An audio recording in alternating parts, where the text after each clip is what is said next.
কি পরিমাণ মাল বিক্রি হয় সব কোম্পানি মিলে আপনার ক্যাটাগরিতে। মনে করেন যে আমি যদি প্রাণআপের কথা বলি, যে প্রাণআপ, তারপরে ক্লেমন, তারপরে 7 আপ, তারপরে স্প্রাইট, এই সব মিলে আপনার ওই বাজারে কত কার্টুন মাসে বিক্রি হয় এটার একটা ধারণা নেওয়ার পরে বললেন যে এই বাজারে এতগুলা বিক্রি হয়।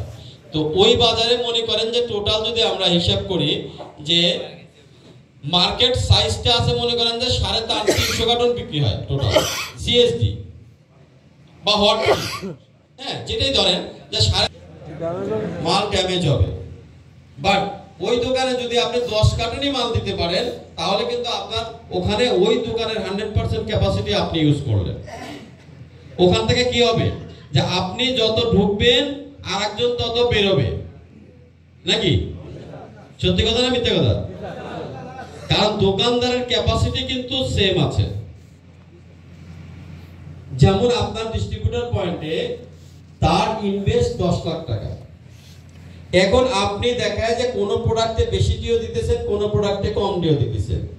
এখন কোন প্রোডাক্টে যত বেশি ডিও দিতেছেন আর একটা প্রোডাক্টে কিন্তু কমে যাচ্ছে, নাকি?